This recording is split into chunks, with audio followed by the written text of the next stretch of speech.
자, 오늘 말씀을 통해서 다음 세대를 세우는 사명이라는 제목으로 말씀 나누도록 하겠습니다.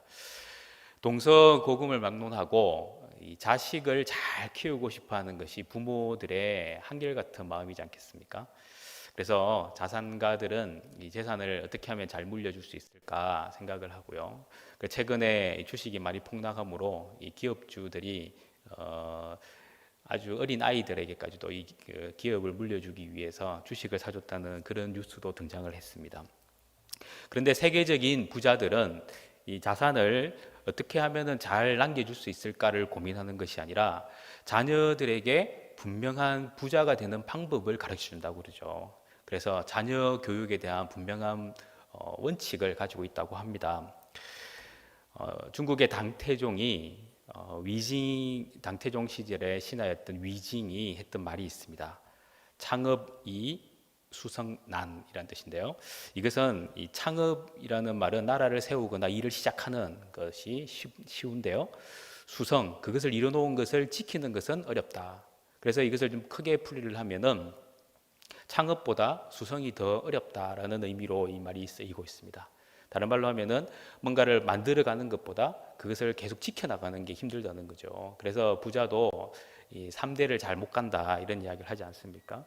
그래서 포브스지에 올해 1월에 나왔던 그 내용의 핵심이 뭐였냐면은 바로 어떻게 하면은 자녀들을 잘 교육시켜 가지고 우리의 자산을 잘 지킬 수 있을까 이런 내용들이 등장을 했어요. 여러분들 잘 아시는 그 오프라 윈프리를 아실 거예요. 이 오프라 윈프리가 아주 중요한 말을 하나 남겼는데 그게 뭐냐면 세상에서 부모가 되는 일보다 더 중요한 직업은 없다 이렇게 표현을 했습니다. 그는 14살 때에 미혼모가 되는 아주 충격적인 일이 일어나고요. 그리고 아이를 낳았는데 2주 만에 아이가 죽게 되는 슬픔도 갖게 됩니다. 그러나 그가 이렇게 지금 유명한 사람이 되게 했던 3가지 이유가 있어요. 그 첫 번째 이유는 외할머니가 성경 암송을 잘 시켰대요. 그리고 아버지가 도서관에 애를 자꾸 맡겨놔가지고 도서관에서 독서하는 훈련을 하게 됐고, 세 번째는 자기가 깨달아서 감사일기를 쓴 게 그의 인생을 완전히 바꿨다고 이야기를 합니다. 그래서 우리도 좀 큰 그림을 그릴 수 있는 지혜가 우리 가운데 필요한 것 같아요. 그래서 우리가 이 자녀를 어떻게 교육시킬 것인가, 자녀를 어떻게 하면은 잘 키울 것인가는 누구나도 말을 해도 부족함이 없을 정도인데요. 우리 감리교 창설자인 존 웨슬리는 그런 말까지 합니다. 우리가 장차 주님 앞에 설 때에 다음 3가지 질문을 받는데요. 그 첫 번째는 너의 시간을 어떻게 썼느냐 이 질문을 받고요. 너의 물질을 어떻게 썼느냐 이 두 번째 질문을 받고, 내 자녀를 어떻게 잘 키웠느냐 이게 3번째 질문이라고 합니다. 여러분 이 3가지 질문에 다 답을 잘 할 수 있겠습니까? 참 이게 우리 가운데의 숙제일 수도 있고요. 또 앞으로 우리가 숙제를 풀어가야 할 모습이 아닌가 생각을 합니다. 부모 역할은 이렇게 쉬운 것이 아닙니다. 왜냐하면 우리가 다 부모 되기 위해서 어떤 소위 말해서 훈련을 받아가지고 부모 된 게 아니라 결혼해가지고 살다 보니까 이 부모가 된 경우가 허다하기 때문에 그렇습니다. 그런데 이렇게 부모 역할을 배우지도 않았는데도 부모 역할을 잘 할 수 있는 방법, 그것을 찾아가는 것, 이게 소위 말하는 부모가 해야 할 일이고요. 부모는 그 일로 인하여서 하나님으로부터 힘을 얻어서 그 일을 잘 감당할 수 있어야 이 모든 것이 해결이 된다는 거죠. 그리고 요즘에는 교육의 위기라고 그런 이야기를 많이 하잖아요. 근데 이 교육의 위기가 단순한 교육의 위기가 아니라 우리의 신앙도 이 교육의 위기에 와 있다는 겁니다. 우리가 지금까지 아이를 키울 때는 입시 교육 현장에다가 아이를 맡겼어요. 근데 입시 교육을 했는데 얘는 인격 교육까지 다 될 거라는 착각 속에서 입시 교육의 현장에 애를 던져놨죠. 그런데 실제로 나중에 커보니까 입시 교육도 잘 안 되고 인격 교육도 잘 안 되는 그런 어설픈 교육이 되어오고 있어요.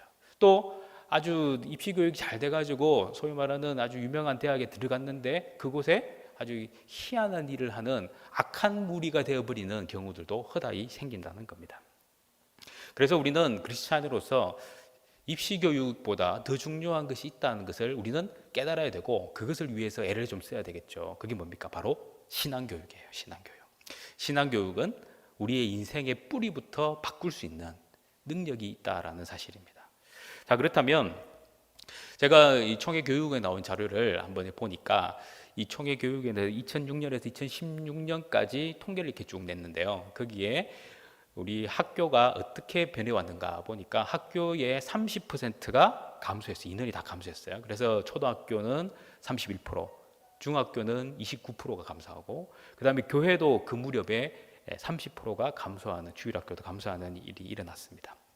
그래서 지금은 이 교회들이 어떻게 하면은 회복을 할 수 있을까 애를 쓰는데, 애를 쓴다고 애가 잘 나오는 게 아니라 이게 힘든 일이 지금 계속 벌어지고 있다는 사실입니다. 그래서 혹자들은 이런 이야기를 합니다. 세계 선교가 이 템포리 윈도우 10-40 창이라는 그런 창 안에서 선교를 집중적으로 했는데, 이제는 그 10-40 창이 이제 많이 좁혀졌어요. 그래서 이제 진짜 그리고 회복해야 될 선교의 그 모습이 어디 있느냐 보니까 우리가 외계인 취급을 하고 있는 아이들에게 집중을 해야 되는데, 4세부터 14세까지의 아이들에게 좀 집중하자 하는 그런 움직임이 이제 서서히 나타나고 있습니다. 우리 학교에서 조사를 해보면은 뭐 일반적으로 한 반에 아이들이 뭐 20 몇 명이 있기 때문에 교회 다니는 애들은 한 2명 정도 된대요. 2명 되면 굉장히 많고 없는 데도 있고요. 그래서 이 통계를 쭉 내보니까 교회 다니는 애들이 5%래요. 5%. 그 신앙인들이 지금 초등학교, 중학교 안에서는 5%밖에 되지 않습니다. 그러니까 이게 교회가 아주 이제 힘들어지는 상황이 온 거죠. 그래서 이런 신앙의 교육이 뿌리채 흔들리고 있는 이 시대에 우리가 어떻게 하면 이 신앙의 교육을 바로 세울 수 있을까? 그것은 우리의 공통적인 관심사가 되어야 되고, 내가 하나님 앞에 갔을 때에 네 자녀를 어떻게 키웠느냐의 대답을 내가 어떻게 할 것인가를 잘 생각을 해봐야 한다는 사실입니다. 오늘 우리가 읽었던 이 구약 시대를 생각해 보면 이 구약 시대의 안타까운 부분이 뭐냐면, 그들은 신앙 교육이 잘 되면 좀 뭔가 제대로 돌아가고, 신앙 교육이 무너지면은 나라의 근간조차도 흔들리는 그런 일들이 생겼다는 사실이에요. 그럼 우리는 기독교 국가가 아니기 때문에 우리도 이것을 좀 반면교사 삼아가지고 생각해 봐야 될 문제가 뭐냐면, 우리가 1980년대, 90년대에 부흥했던 시절의 그 때를 생각하면서 그냥 추억에 잠길 것이 아니라, 지금은 그 추억의 시절처럼 신앙의 열정과 뭔가를 좀 회복하는 그런 모습으로 돌아가야 되지 않을까라는 생각이 있습니다. 오늘 말씀 2장 7절 말씀을 한번 같이 읽어보도록 하겠습니다. 2장 7절입니다. 시작. 백성이 여호수아가 사는 날 동안과 여호수아 뒤에 생존한 장로들 곧 여호와 행하신 모든 큰 일을 본 자들이 사는 날 동안에 여호와를 섬겼더라. 여기 말씀해 보니까 여호수아라는 한 걸출한 인물이 등장을 했을 때에 그때에 하나님을 잘 섬겼다라고 이야기하고요. 또 그 뒤를 이었던 장로들의 시대, 그 시대를 한마디로 요약을 하는데 뭐냐면, 여호와께서 이스라엘을 위하여 행하신 일들을 본 사람들이 있을 때, 그때까지는 하나님을 잘 섬겼다라고 이야기를 합니다. 그러니까 하나님을 잘 섬기는 이유를 딱 보니까 그것은 하나님이 출애굽을 시키고 광야 생활을 하고 가나안 정복 전쟁 가운데에 역사하시는 하나님을 봤을 때 그들에게는 열정이 생기고 신앙생활 제대로 하면 하나님 복이 있구나라는 피부로 느끼는 은혜가 있었다는 거예요. 그런데 그들의 시대가 딱 지나고 나니까, 그들에게 시대가 지나고 나서 딱 보니까 자기에게는 뭐가 남았느냐면 더 이상 체험이 아니라 이야기로만 남아있다는 거예요. 그 이야기로만 남아있으니까 아무 감정이 없고 감동이 없다는 거죠. 그래서 성경은 그 시대를 뭐라고 이야기하느냐, 다른 세대라고 이야기를 합니다. 사사기 2장 10절입니다. 10절도 같이 한번 읽어보겠습니다. 시작. 그 세대의 사람도 다 그 조상에게로 돌아갔고 그 후에 일어난 다른 세대는 여호와를 알지 못하며 여호와께서 이스라엘을 위하여 행하신 일도 알지 못하였더라. 이 다른 세대의 특징은 뭐냐면 알지 못하는 사람들이었어요. 하나님을 알지 못하는, 그들의 구원의 역사를 이루어가는, 소위 말하는 역사를 만들어 가신 하나님을 전혀 알지 못하는 사람들이었어요. 알지 못한다라는 말이 무슨 말인지 아시죠? 아담과 하와가 서로를 알아가는 것.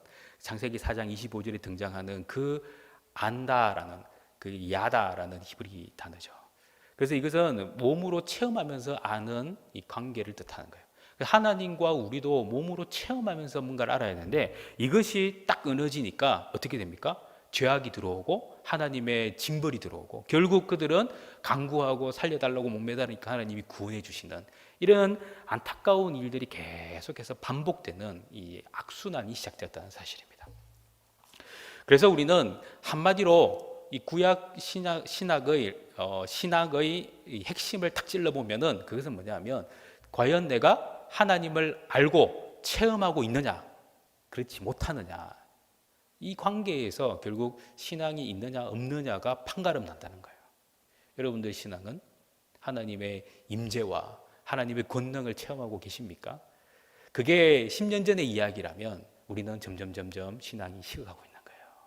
그게 바로 어제의 일이어야 되고 바로 오늘 일이어야 한다는 사실입니다. 그래서 신앙의 체험이 우리 속에서 계속 살아 역사할 수 있도록 만드는 것, 이것이 우리 신앙인으로서 우리가 만들어가야 될 과제다라는 사실이에요. 시편 34편 8절 말씀을 같이 한번 읽어보도록 하겠습니다. 시작. 너희는 여호와의 선하심을 맛보아 알지어다. 그에게 피하는 자는 복이 있도다. 우리가 은혜를 받으면 그죠? 복을 받게 되는데 그 은혜의 핵심을 성경이 시편 기자가 뭐라고 표현하냐면 맛보아 아는 것이라고 이야기를 합니다. 우리가 음식점에 가서 음식이 맛있다, 맛없다를 눈으로 판단하는 게 아니라 맛으로 판단하잖아요. 이 맛으로 판단한다는 것은 체험한다는 것을 의미하죠.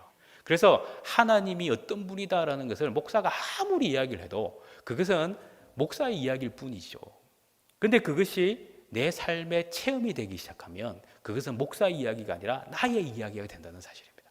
나의 이야기가 될 때 그때에 바로 우리의 인생에 변화가 일어나고 우리의 인생이 제대로 하나님 앞에 설 수 있는 모습으로 새롭게 선다는 사실이에요. 그래서 여호수아 시대는 그런 체험이 있었는데 이 체험을 갖기 위해서는 어떤 일이 일어나야 되냐면은 바로 하나님의 놀라운 기적이 나타날 수 있는 일들이 벌어져야 된다는 거예요. 그게 뭡니까? 광야의 인생이 필요하다는 거예요. 광야가 있어야 체험이 있어요. 그렇죠? 요단강을 건너야 되는 요단강이 펼쳐져야 되는 거예요. 범람하는 요단강이 있어야 요단강을 건널 수 있는 신앙적 체험이 일어나는 거예요. 가나안 12종족을 무찔러 이길 수 있어야 되는데 그를 위해서는 그 땅에 우리가 아직 정착을 하지 않고 있어야 된다는 사실이에요. 그러니까 우리의 어려움, 우리의 괴로움, 우리의 고통이 있다는 것은 하나님께서 뭘 체험하게 하기 위함이다? 하나님의 놀라운 선하심과 능력과 권세를 체험하기 위함이다라는 새로운 시각이 펼쳐져야 된다는 사실입니다. 그래서 우리는 어려움 없는 인생을 행복한 인생으로 생각하지 말고 어려움이 있으나 없으나 상관없이 하나님을 경험하는 인생이 행복한 인생임을 알아야 돼요. 이게 바로 복이라는 거예요. 그래서 여호수아 시대에는 이런 고난과 고통이 있어서 결국 그들은 그것으로 인해서 하나님을 체험하는 사람이 되었는데 그 다음 세대는 정착을 하다 보니까 고통도 없고 어려움도 없고 그냥 먹고 살만 하고 그냥 지내기만 하면 되고 시간만 보내면 된다라는 생각이 그들 마음속에 들어오다 보니까 더 이상 은혜는 사라지고 죄악만 가득한 인생으로 변질돼 버렸다는 사실입니다. 오늘 저와 여러분들에게 우리는 진정한 다음 세대를 어떻게 해야 할 것인가? 그래서 이들에게 체험적 신앙을 가르쳐주는, 체험을 제대로 연락시켜주는 그런 모습이 되어야 된다는 거예요. 제가 한번 생각해 보니까 그렇더라고요. 다음 세대가 다른 세대가 됐는데 이 다른 세대를 좋게 말하면 신세대, New Generation, 신세대라고 이야기할 수 있는데 이게 신세대가 영어로 그냥 그대로 말하면 신세대예요. 그러면은 죄악 세대로 변질되는 거예요. 그래서 진정한 새로운 세대가 일어나며 그들이 우리의 다음 세대가 되어야 되는데 이들이 신세대가 영어로 말하는 죄악 세대, 신세대로 바뀌어버리면 우리의 자녀들은 다른 세대가 되어서 하나님을 모르고 결국 죄악 가운데서 징벌을 받게 되는 안타까운 인생으로 변질돼 버린다는 사실입니다. 사사기 2장 13절 말씀에 이렇게 말합니다. 곧 그들이 여호와를 버리고 바알과 아스다롯은 아세라를 뜻해요. 섬겼으므로 하나님을 버렸다라고 아예 못을 박아놨어요. 하나님을 버리고 가나안 땅에 있는 우상을 섬기는 데에 이스라엘 백성들이 마음을 못 두었어요. 우리가 자녀들이 교회 안 나가면 뭐 다음에 좀 나가겠지, 뭐 초등학교 때 잘 나갔으니까 중고등학교 입시 잘 치고 나면 대학부터 잘 나가겠지, 그것은 우리 부모의 바람일 뿐이에요. 입시 교육에 아이를 맡기면 그 아이는 입시 교육에만 교육받습니다. 신앙은 퇴보하는 거죠. 나중에는 돌이킬 수 없는 신앙인으로, 무신앙인으로 자랄 수밖에 없는 거예요. 그래서 그 결과가 뭐냐? 2장 15절에 이렇게 말합니다. 그들이 어디로 가든지 여호와의 손이 그들에게 재앙을 내리시니, 하나님의 손이 재앙을 내리신대요. 곧 여호와께서 말씀하신 것과 같고 여호와께서 그들에게 맹세하신 것과 같아서 그들의 괴로움이 심하였더라. 그들이 계속해서 하나님을 떠나 있으니까 재앙만 내리고, 그 재앙으로 인해서 그들은 괴로움이 심했는데도 여전히 돌아가지 못하는 그런 안타까운 인생으로 남아 있었다는 사실입니다. 하나님과 함께 있을 때는 계속 연성이었어요. 그러나 이제는 연패를 당하는 정말 불운의 인생으로 전락해버렸다는 거죠. 우리가 살아가는 이 시간, 이 세대, 정말 중요한 게 뭡니까? 그것은 우리가 인생을 얼마나 오래 사느냐에 따라서 달라지는 거예요. 여러분들의 인생이 여기서 천년만년이면 우리는 걱정할 필요 없어요. 그런데 우리는 많이 살아봐야 뭐 100세 우리 뭐 왔다 갔다 하잖아요. 그래서 한 세대를 제대로 넘겨주고 그들을 제대로 키워주지 않으면 100년 이후 되면 끝이에요. 그냥 없어지는 거예요. 그래서 우리는 천하보다 귀한 이 생명이 그들에게서부터 흘러넘칠 수 있도록 만드는 것, 그것이 우리의 관심사가 되어야 된다는 사실입니다. 그 그러면 핵심이 뭐냐? 우리 요한 3서 1장 2절 말씀을 우리가 잘 아는 말씀이기 때문에 같이 외우실 분은 외우시고 읽어보실 분 같이 한번 읽어보도록 하겠습니다. 요한 3서 1장 2절입니다. 사랑하는 자여, 내 영혼이 잘된 같이 내가 범사에 잘되고 내가 강건하기를 내가 간구하노라. 영혼이 잘 되는 것, 영혼이 잘 되는 것은 무엇이어야 되느냐? 하나님과의 관계에 형통함이 있어야 되는 거예요. 하나님과의 관계의 형통함이 빵 뚫리고 나면 그때의 범사가 잘 되고 강건의 복이 그 다음에 홀로 넘치는 거죠. 그래서 영혼이 잘됨의 은혜를 먼저 누려봐야 되는 거예요. 영혼의 잘됨을 먼저 누리기 위해서는 신앙을 붙들어야 되죠. 그래서 신앙에는 제일 중요한 것은 내가 우선순위를 어디에 두느냐, 이 관계성에서 우선순위를 어디에 두느냐, 이게 제일 중요하겠죠. 그래서 내가 우선순위를 하나님께 두느냐 아니면은 세상에 두느냐, 이것에 따라서 우리는 하나님으로부터 영혼이 잘 될 수 있는 복을 받느냐 받지 못하느냐를 일단 판가름한다는 사실입니다. 그래서 신앙에 제일 먼저 내가 집중하고 먼저 하나님이 기뻐하시는 일에 마음을 쏟을 수 있는 것, 그래서 우리는 먼저 그 나라와 의를 구할 때에 이 모든 것을 너희에게 더하시리라 라는 마태복음 6장 33절 말씀을 먼저 마음속에 새겨야 된다는 사실이에요. 하나님의 통치가, 하나님의 뜻이 내 속에서 넘쳐 흐를 수 있도록 만드는 것, 이게 우리 속에 있어야 된다는 겁니다. 우리가 록펠러 이야기를 이 자리에서 안 할 수가 없는데요, 록펠러를 여러분들이 검색을 해가지고 한번 쭉 살펴보시면 이 사람은 소위 말해서 그 전 세계적으로 역대적으로 제일 부자입니다. 역대적으로 제일 부자예요. 그래서 그 사람이 가지고 있는 돈을 지금으로 환산하면 거의 5천조예요. 5천조가 되는 돈을 가지고 있는 사람이에요. 그건 굉장한 부자인데, 근데 지금도 록펠러 일가는 다 부자입니다. 그 이유를 제가 몇 개 설명을 할게요. 일단 록펠러가 신앙의 핵심을 가지고 있었던 그 세 가지 이유를 설명하죠. 그것은 부모, 어머니로부터 받았던 신앙의 유산이었어요. 그 첫 번째는 주의를 잘 지켜라는 거, 다 들어보셨죠? 11조를 무조건 해라. 그 다음에 목사님 말씀에 무조건 순종해라. 이 세 가지를 이 록펠러가 지켰어요. 근데 록펠러가 사실은 하나님으로부터 그 풍성한 복을 받았는데, 이 사람이 하나님으로부터 복을 받으면서 나쁜 짓을 많이 했어요. 그래서 그 사람을 사람들이 뭐라고 이야기하냐면 악덕 석유 재벌가라고 이야기를 합니다. 다른 사람들이 발을 못 붙이도록 다른 사람 경쟁을 하면 그 사람 씨를 말려요. 그 사람이 폭삭 주저앉을 때까지 공격을 합니다. 가격을 최대한 낮춰가지고. 그래서 사업이 굉장히 어려워지게 만드는 거죠. 그래서 사람들로부터 지탄을 받았는데 53세 때에 그가 이 탈모증에 걸리는데, 탈모가 저처럼 머리가 빠지는 게 아니고 눈썹까지 빠지는 거예요. 그러니까 몸에 있는 털이 다 빠지는 거예요. 그래가지고 병원에 가보니까 1년밖에 안 된대. 1년밖에 못 산다 당신. 이건 뭐 면역의 문제다. 이렇게 해가지고 굉장히 실망을 합니다. 그때에 그가 병원에서 나오는 데에 갑자기 한 사람이 눈에 쑥 들어오는 거예요. 그 사람이 누구냐 보니까 거기에 액자가 딱 있는데 그 액자에 걸린 글이 딱 들어오는 거예요. 그게 뭐냐면 받는 자보다 주는 자가 복이 있다라는 거예요. 받는 자보다 주는 자가 복이 있다라는 그 문구가 눈에 확 들어오기 시작했어요. 그래서 지금까지 자기는 돈을 끌고 모으는 데 애를 썼는데 이제는 주는 자가 돼야 되겠다 마음을 탁 먹었죠. 그때에 저 멀리서 한 사람의 목소리가 들려오는 거예요. 그게 뭐냐면 한 아이가 돈이 없어가지고 입원이 안 되는 거야. 그래가지고 그 어머니가 아이를 좀 살리기 위해서 통사정을 하는 그 모습을 보면서 야, 저 사람들을 내가 도와줘야 되겠다 해가지고 만든 게 록펠러 재단이에요. 그래서 그는 53세까지만 소위 말해서 영업전선의 CEO로 일을 하고 그 뒤로부터는 손 놨어요. 그런데도 지금까지 역사상 최고의 부자예요. 그래서 몇 살까지 살았느냐? 1년밖에 못 산다는 사람이 93세까지 살았어요. 그런데 여기서 끝나는 게 아니라 이 록펠러가 지금도 뉴욕의 가정에 쓰는 수도는 록펠러 재단에서 돈을 다 내요. 그 수도 마음껏 써도 아무 상관없어요. 무료예요, 무료.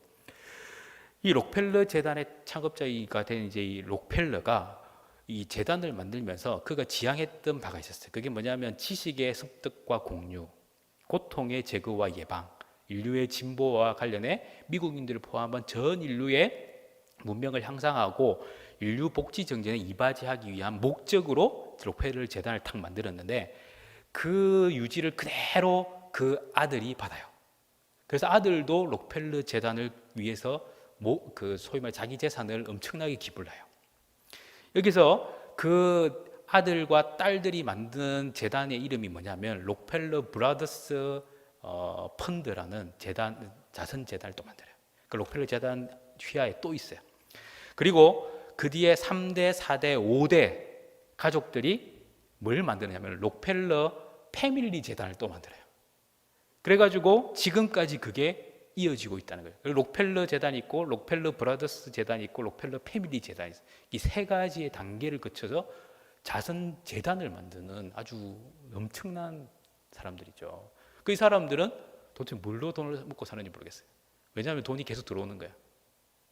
돈을 워낙 많이 갖고 있으니까. 그런데도 불구하고 하나님은 이들에게 계속 돈을 부어주시는 거예요. 그래서 이 록펠러 재단과 같이 가문에 영향력 있는 사람들이 어떻게 해서 이렇게 될까? 비신앙인의 관점에서 이 포브스지에서 두 가지의 핵심적인 이야기를 해요. 그게 뭐냐면 첫 번째는 전략과 절제의 가치를 가지고 있다라고 그들을 가르치는 거죠. 전략하고 절제할 수 있는 사람으로. 그래서 함부로 돈을 안 주고 함부로 돈을 못 쓰게 만드는 거예요. 우리나라 경주의 최씨 부자. 그래서 그 며느리가 들어오면 3년 동안 무명 옷을 입게 하잖아요. 비단 옷 입을 수 있는데도 비단 옷 입으면 안 된다. 3년 동안은 무명 옷을 입어라. 그 비단 옷 입는 게 얼마나 귀한 줄을 알아야 되는 거예요. 그런 걸 가르치는 거예요. 두 번째는 뭐냐면 사회적 책임을 가르치는 거죠. 이 경주 최씨 부자도 됩니까? 백리 안에 못 먹는 자가 없도록 만들어라. 그것처럼 사회적 책임을 가지고 네가 이 소위 말하는 이 사회, 이 나라를 위해서 헌신하지 않으면 너는 쓰레기다. 이것을 가르쳐요. 그래서 자녀들에게 전략과 절제, 사회적 책임을 가르치니까 아이들의 생각이 뭡니까? 올바르게 박혀가는 거죠. 박혀가니까 무엇을 위해서 내가 쓸 것인가, 어떻게 쓸 것인가를 계속해서 고민할 수 있었다는 사실입니다. 이게 바로 교육입니다. 그래서 우리도 신앙을 어떻게 전수할 것인가? 신앙의 가치를 전수시켜야 돼요. 내가 이렇게 1시간 예배드리고 너도 무릎 꿇고 1시간 예배드리 이거는 가치를 전수하는 게 아니라 이거는 형식을 전수하는 거잖아요. 가치는 뭐냐? 바로 부자들이 가르쳐 주는 것처럼 전략과 절제가 부자가 될 수 있는 방법이었고, 사회적 책임을 지어야 네가 부자가 될 수 있는 것처럼 우리는 영적인 부자가 되어서 자녀들에게 하나님의 우선순위를 하나님께 뒀을 때에 어떤 가치가 네 안에 있는지를 가르쳐 줘야 되는 겁니다. 그래서 우리의 신앙의 부모의 사명은 바로 가르쳐 주는 데에 있는데요. 저는 세 가지를 생각해 봤어요. 그게 뭐냐? 첫 번째는 뭐냐면 말씀이에요, 말씀. 말씀의 가치를 가르쳐 줘야 되는 거죠. 말씀의 가치는 유대인들을 만나보면 이거는 뭐 진짜 뼈저리게 느낄 수 있어요. 이들은 온데 말씀이에요. 온데 말씀이고 그 말씀을 붙들고 사는 것이 정말 하나님의 능력과 함께 한다는 것을 그들 믿고 있어요. 그래서 신명기 6장 4절과 5절 우리는 세마 이스라엘 이런 세마의 말씀을 들어야 돼요. 이게 뭐냐? 들어라 이스라엘아 들어라, 우리 하나님 여호와는 오직 유일한 여호와시니 너는 마음을 다하고 뜻을 다하고 힘을 다하여 내 하나님 여호와를 사랑하라. 그러니까 하나님을 사랑하는 그것이 말씀을 사랑하는 것으로 연결되는데, 얼마큼 사랑해야 되느냐? 마음을 쏟고 뜻을 쏟고 그죠? 힘을 쏟아가지고 사랑할 수 있는가? 여러분들도 잘 안 되는 거지만 자녀들에게 이걸 가르쳐 줘야 되는 거죠. 이 가치를 가르쳐 줘야 돼요.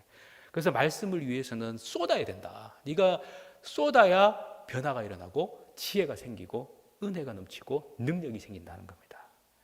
두 번째는 뭐냐면 본을 보이는 거예요. 이 본을 보이는 것은 신약에서 강조하는 거죠. 에베소서 6장 4절 말씀이에요. 또 아비들아 너희 자녀를 노엽게 하지 말고 오직 주의 교훈과 훈계로 양육하라. 오늘 말씀이잖아요. 이 말씀에서 핵심이 뭡니까? 자녀를 노엽게 하지 말라고 핵심이 아니고 뭡니까? 오직이라는 뒤에 단어, 주의 교훈과 훈계죠. 우리는 하나님의 교훈과 훈계로 가르치는 게 아니고 자꾸만 뭐의 교훈과 훈계로 가르치려 합니까? 여러분들이 가지고 있는 얄팍한 상식과 지식의 교훈과 훈계로 가르치려고 하니까 무너지는 거예요. 그래서 하나님의 교훈, 하나님의 훈계가 아이들에게 먹힐 수 있도록, 이거는 1번 말씀을 통해서 배울 수 있는 것과 연결이 되겠죠. 그래서 그것으로 그들에게 강조를 하는데, 이 양육을 하는 방법을 사도 바울이 뭐라고 이야기하냐면은 고린도전서 11장 1절에 내가 그리스도를 본받는 자가 된 것 같이 너희는 나를 본받는 자가 되라 하는 것처럼 부모가 그것을 보여줘야지 자녀도 따라한다는 거죠. 이런 말이 있어요. 어른 말 잘 듣는 아이는 없다. 하지만 어른이 하는 대로 따라하지 않는 아이도 없다. 그래서 아이들은 부모 말 잘 안 듣지만 부모의 행동을 은연중에 따라하고 있다는 것을 우리는 꼭 명심해야 되는 겁니다. 내 아이가 지금 뭔가 삐뚤어져 있다. 그것은 부모의 행동을 보고 배웠다는 것에 반이 넘어요. 그러니까 내 아이를 보면서 나도 반성하고 회개하고 본을 제대로 못 보였구나. 돌아가야 되는 거죠. 세 번째로 우리가 가져야 될 것은 기도입니다. 이것은 예수님이 말씀하신 것이 있죠. 누가복음 23장 28절이에요. 예수께서 돌이켜 그들을 향하여 이르시되 예루살렘의 딸들아 나를 위하여 울지 말고 너희와 너희 자녀를 위하여 울라. 그래서 우리는 제대로 울어야 될 것을 위해서 울어야 되는데 그게 뭡니까? 바로 우리의 자녀를 위해서 우는, 그것이 그냥 우는 게 아니라 기도하라는 거죠. 그 기도할 수 있는 자가 결국 자녀를 완성시킨다는 겁니다. 그렇다면 교회는 어떻게 해야 될까요? 이 자녀들을 제대로 양육할 수 있도록 부모가 변하면 교회는 그 부모가 말씀 제대로 가르쳐 줄 수 있도록, 그죠? 본을 제대로 보일 수 있도록, 기도를 제대로 할 수 있도록 우리 교회에서는 말씀 훈련도 시키고 본을 보일 수 있는 생활 훈련도 시키고 또 기도의 자리를 만들 수 있는 그런 모습으로 나아간다는 거죠.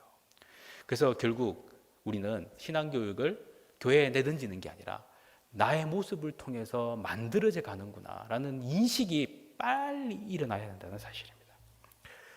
결국 우리는 부모인데 이 부모는 한 번밖에 할 수 없는 부모더라고요. 이 생에서 끝나면 끝이에요. 그래서 주어질 때 잘해야 되고, 부모를 이제 넘어섰던 분들은 손주들 잘 한번 키워보기 위해서 마음을 좀 쏟으셔야 돼요. 그래서 제대로 이들이 세워져서 하나님의 나라를 귀하게 세워가고 다른 세대가 아니라 다음 세대가 될 수 있는 은혜의 사람이 되도록 잘 키워가는 저와 여러분이 되기를 간절히 소망합니다. 우리 시간에 통성을 한 번만 기도하도록 하겠습니다. 우리의 자녀를 위해서 기도합시다. 우리 자녀가 내가 어떻게 키웠는지가 아니라 이제 앞으로 주의 말씀을 따라서 본을 보이고 기도로 키우겠습니다. 하나님 은혜 내려 달라고 우리 주여 한번 부르고 통성으로 한번 기도하도록 하겠습니다.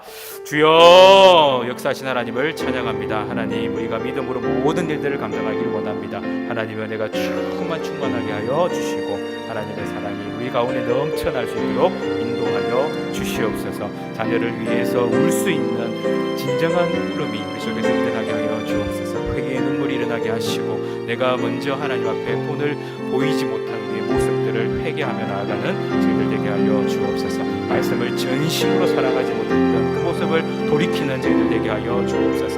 생활의 모습이 하나님이 기뻐하시는 모습이 아니라 내 생각과 내 뜻을 따라서 나갔던 그 모든 모습들을 회개하는 저희들 되게 하여 주시옵소서. 또한 아버지 하나님 이 시간 다시 한번 저희들의 모습을 돌아볼 때에 하나님의 은혜, 하나님의 능력만을 경험하는 저희들 될 수 있도록 역사하여 주옵소서. 하나님 감사합니다. 이제 저희들이 자녀들이 아름답게 세워질 수 있도록 해산한 수고를 하는 것처럼 열심으로 그들을 위해 살아가며 또 그들을 위해서 기도하며 그들을 위해서 본을 보이는 저희들의 삶 되게 하여 주옵소서. 감사드리며 예수님의 이름으로 기도드리옵나이다. 아멘.